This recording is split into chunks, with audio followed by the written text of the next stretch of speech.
Salam alaikum. Chers étudiants, bonjour. Notre cours aujourd'hui s'intéresse au cadre juridique et réglementaire en bioéthique. Pour cela,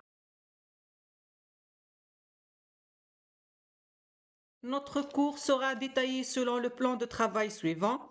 Nous commencerons par définir la bioéthique, puis nous verrons comment elle est née et pourquoi elle est devenue importante. Ensuite, nous aborderons ces principes avant de présenter la législation nationale et internationale en bioéthique. Nous parlerons également des comités de bioéthique, des lois et des dispositifs réglementaires, puis des différentes réglementations appliquées dans ce domaine, avant de terminer par une conclusion générale.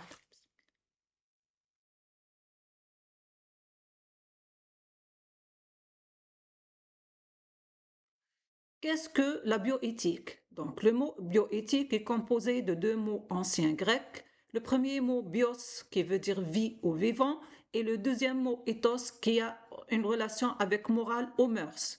Donc, la bioéthique peut être définie comme un ensemble de réflexions, de recherches et de pratiques menées par plusieurs disciplines. Elle vise à analyser et à résoudre les problèmes éthiques posés par les progrès des sciences et des technologies dans le domaine médical et biologique.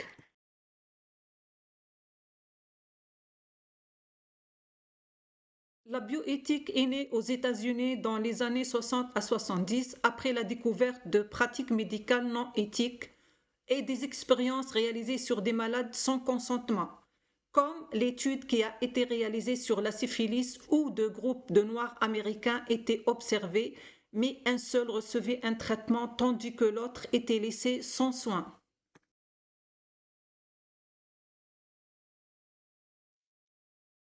En plus, plusieurs expériences réalisées par les nazis violaient totalement l'éthique médicale et les droits humains, comme les expériences sur le froid, où des prisonniers étaient plongés dans de l'eau glacée ou exposés à des températures très basses pour étudier les effets de l'hypothermie sur le corps humain, des expériences sur les maladies infectieuses. Certains prisonniers étaient volontairement contaminés par des maladies comme le typhus, la tuberculose ou le paludisme afin de tester des traitements et des vaccins, et des expériences qui ont été menées pour tester des médicaments et des substances chimiques toxiques. Donc, plusieurs prisonniers étaient utilisés pour tester des produits médicamenteux et des substances toxiques sans leur consentement et laissés sans soins.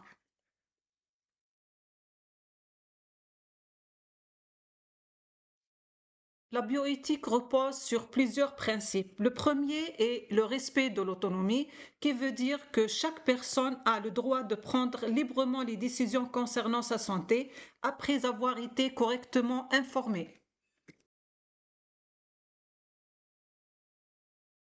Le deuxième principe est la bienfaisance, qui veut dire agir dans l'intérêt du patient ou du participant en recherchant son bien-être et en favorisant les bénéfices tout en limitant les risques. Le troisième principe concerne la non-malfaisance, qui veut dire éviter de causer un dommage ou un risque inutile aux personnes.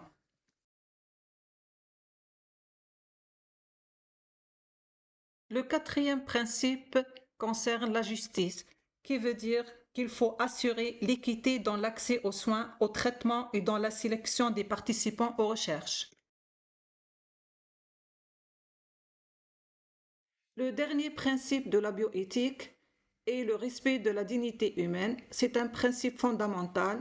Il signifie que chaque personne doit être traitée avec respect, sans discrimination ni exploitation, quelles que soient ses conditions ou son origine. Concernant la législation nationale et internationale en bioéthique, elle regroupe l'ensemble des lois et des règles qui encadrent les pratiques médicales et la recherche scientifique afin de protéger les droits, la dignité et la sécurité des personnes.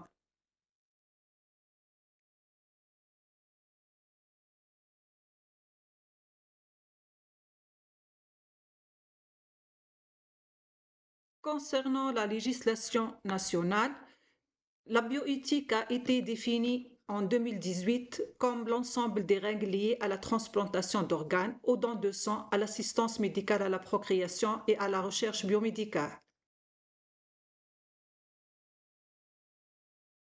La législation internationale en bioéthique, quant à elle, regroupe des règles et des textes qui encadrent la recherche médicale et les pratiques scientifiques dans le monde afin de protéger l'être humain. Parmi les textes les plus importants, on trouve le Code de Nuremberg de 1947 qui impose le consentement libre des participants aux recherches, la Déclaration d'Helsinki de 1964 qui insiste sur la protection des participants, ainsi que les recommandations du Conseil des organisations internationales des sciences médicales CIOMS et de l'Organisation mondiale de la santé OMS qui visent surtout à protéger les populations vulnérables et à assurer la justice dans la recherche scientifique. Nous allons aborder le rôle essentiel des comités de bioéthique ainsi que les lois et les dispositifs réglementaires qui encadrent les pratiques médicales et scientifiques afin de garantir le respect de l'éthique et de la protection des personnes. En ce qui concerne le comité de bioéthique, il existe un international de bioéthique qui regroupe des experts qui étudient les questions éthiques liées aux sciences de la vie et donnent des recommandations aux États. Et chaque pays possède aussi des comités nationaux de bioéthique qui proposent des avis pour aider à élaborer les lois et les décisions. Concernant les lois de bioéthique, ce sont des règles juridiques qui appliquent les principes éthiques dans des domaines comme le don d'organes, la procréation assistée, la génétique et la recherche médicale. Elles sont régulièrement mises à jour pour suivre les progrès scientifiques et les évolutions de la société. Concernant le dispositif réglementaire, il regroupe les règles et procédures qui permettent d'appliquer les lois de bioéthique, comme le consentement, les autorisations et le contrôle des recherches. Il est soutenu par des agences spécialisées et des comités d'éthique qui surveillent les pratiques médicales et les projets de recherche. Concernant les réglementations, on commence par les réglementations sur les droits des patients et des donneurs. Pour les droits des patients, le premier point, c'est l'information et consentement éclairé. Donc, aucun acte médical ni aucune participation à une recherche ne peut être réalisé sans le consentement libre et éclairé du patient, sauf en cas d'urgence ou de nécessité exceptionnelle prévue par la loi. Le deuxième point, ce sont les droits fondamentaux. Le patient a le droit d'être informé sur son état de santé, de refuser ou d'arrêter un traitement, de choisir une personne de confiance et de laisser des instructions pour ses soins futurs. Le troisième point, c'est la protection des données. Les informations médicales doivent rester confidentielles et ne peuvent être utilisées qu'avec autorisation, sauf cas exceptionnels prévus par la loi.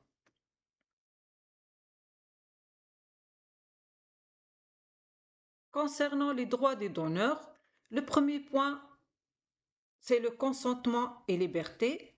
Donc, le don doit être volontaire et le donneur doit connaître les risques et les objectifs. Il peut aussi changer d'avis avant l'intervention. Le deuxième point, c'est la gratuité et l'anonymat. Le don est strictement gratuit. Toute rémunération est interdite. Aussi, l'identité du donneur n'est pas communiquée au receveur et inversement, sauf pour dons entre proches.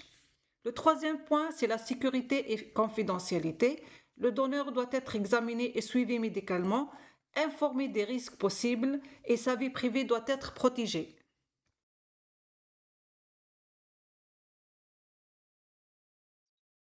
Concernant les réglementations sur la recherche biomédicale et les essais cliniques, en Algérie, les essais cliniques et la recherche biomédicale sont encadrés pour protéger les participants et assurer des résultats fiables. Ils nécessitent le consentement éclairé, l'évaluation des risques, l'accord des comités d'éthique et l'autorisation des autorités compétentes. À titre d'exemple, les greffes d'organes sont réglementées par la loi 1811 de 2018 où le don est strictement contrôlé, interdit à des fins commerciales, avec des règles précises pour les donneurs vivants et les personnes décédées. Donc, toutes ces mesures visent à garantir la sécurité, l'éthique et le respect des personnes.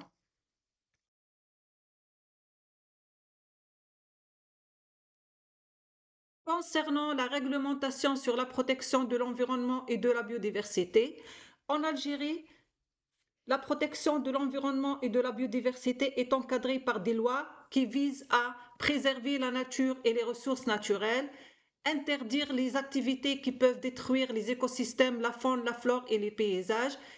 Il existe aussi des lois spécifiques qui protègent les espèces menacées et définissent les zones protégées, comme les parcs nationaux et les réserves naturelles, où toute intervention doit être autorisée.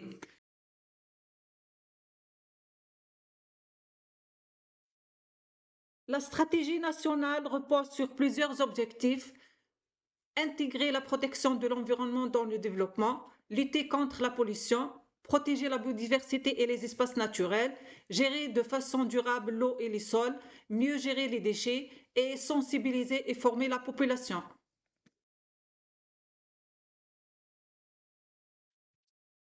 propos des réglementations sur les OGM, la biosécurité et la biotechnologie, en Algérie, les OGM sont strictement contrôlés et leur importation ou utilisation est interdite pour protéger la santé, l'environnement et la biodiversité. La réglementation applique le principe de précaution face aux risques des biotechnologies. Malgré cela, la biotechnologie continue de se développer dans la recherche scientifique et l'agriculture, mais sous une surveillance stricte pour évaluer les risques possibles.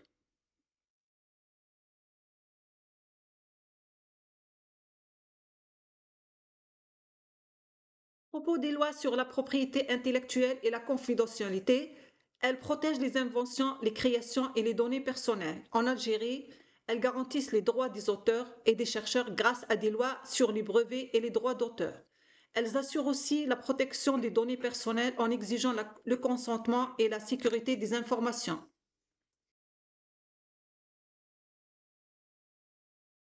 La propriété intellectuelle désigne l'ensemble des droits qui protègent les créations de l'esprit comme les inventions, les œuvres artistiques, les marques ou les découvertes scientifiques.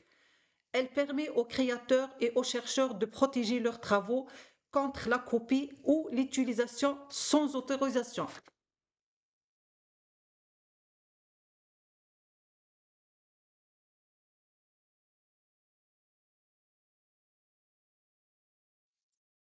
En conclusion, la bioéthique est indispensable pour encadrer les progrès scientifiques et médicaux dans le respect de la dignité humaine. Fondée sur des principes essentiels comme l'autonomie, la bienfaisance, la non-malfaisance et la justice, elle protège les patients et les participants aux recherches. Les lois nationales et internationales ainsi que les comités de bioéthique assurent l'encadrement des pratiques médicales, des essais cliniques, des greffes, des biotechnologies et de la protection des données personnelles. Ainsi, la bioéthique permet de concilier progrès scientifique, respect des droits humains et protection de l'environnement.